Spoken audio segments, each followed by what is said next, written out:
Okay, good morning, my class of 3 people.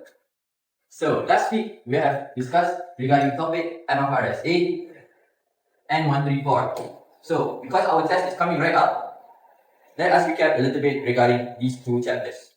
Okay, so now, can anybody give me the definition of Mfrs 8? Yes, sir. MFRS 8 is a standard that requires company to disclose information about their operating segments to help the users of the financial statements to understand how the company's business is structured, how performance is measured internally, and also where does the profit comes from. Operating segment is a part of the company that engage in business activities which earn revenues and also incur expenses. Second, its operating results are regularly reviewed by the Chief of Decision Making or CODM.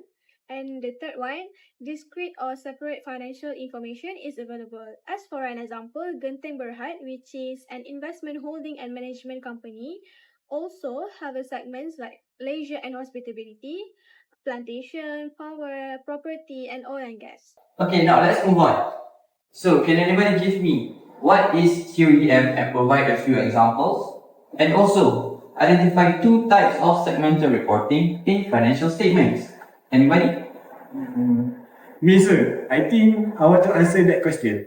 Chief of Decision Making, as known as CODM, is not a necessary a specific person, and the function involves disclose financial information by segment, make a decision about allocation of all overall resources, and assessing the performance of the entity business unit. They are responsible for making strategic decisions about entity segment. For example, Tan Sri Lim Kok Teh from Genting Berhad and also Datuk Sri Lim Heng alias Lim Kok Cheong from Spitzer Berhad. There are two types of segmental report. First is the geographical segment report, where this report presents financial data by region in which the company operates. These reporting types break down the financial information about revenue, asset, and expenses by region or country, helping stakeholders understand how each location contributes to the company performance and assess regional risks and opportunities. Second is the business segment report that focuses on different lines of business or type of product and services within a company, for example, leisure and hospitality, plantation, and oil investment for the Genting Berhad. This is a statement from Genting Berhad that presents revenue according to client location using geographical segment reporting. The statement shows the company overall revenue increase over the prior year, showing strong business growth. The company's primary source of income is in Singapore, which is followed by Malaysia, the United States and Bahamas, Asia Pacific, the United Kingdom, and Egypt. In terms of non-current asset, our largest holdings are in the US and Bahamas, followed by Singapore and Malaysia. This figure highlights the distribution of our customer base and asset location across key regions. This information is taken also from Genting Berhad, and the company report its performance based on operating segment, which include leisure and hospitality, plantation, and oil investment.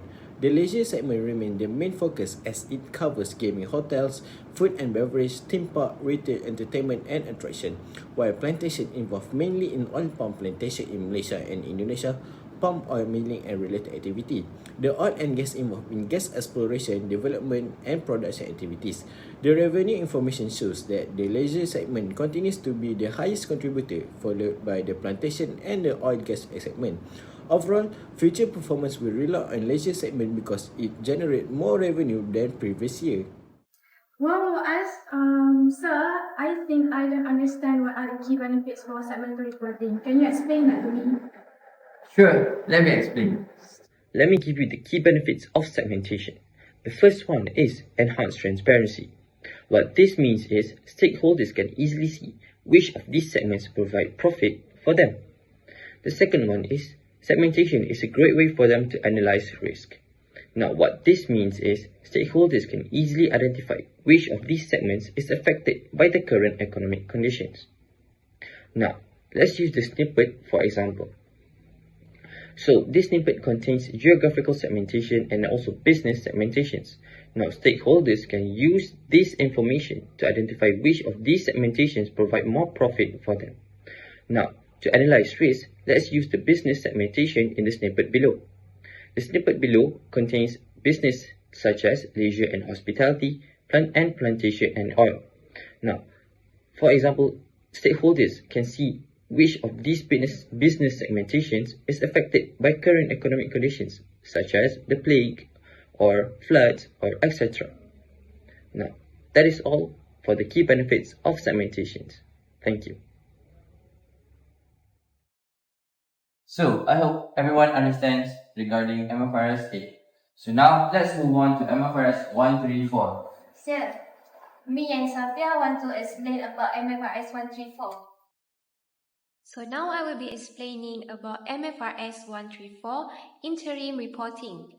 This standard provides the guidelines for preparing a financial report for an interim period, which is any period is shorter than a full financial year.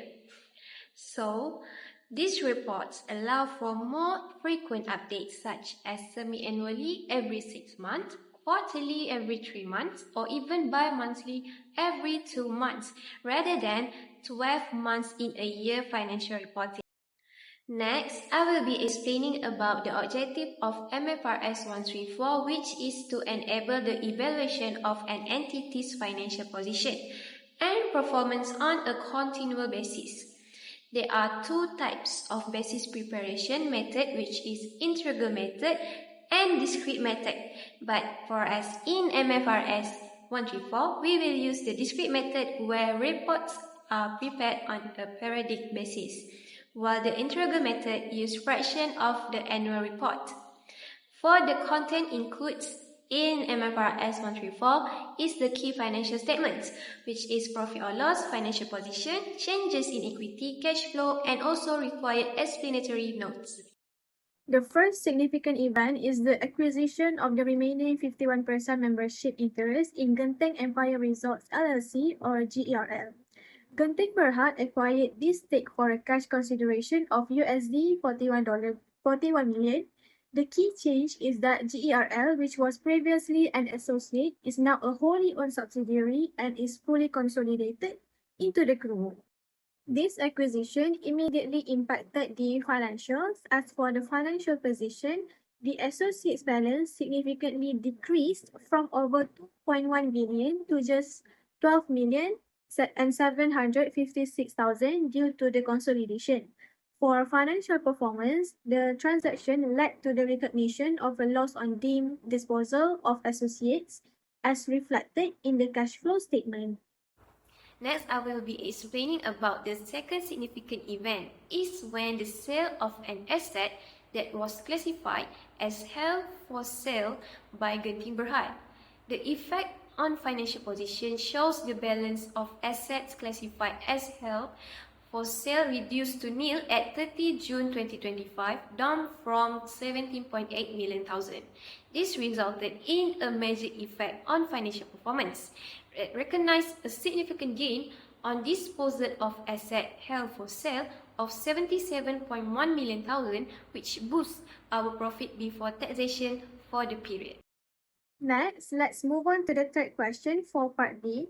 The periods for current and comparative interim financial statement prepared by Genting Berhad.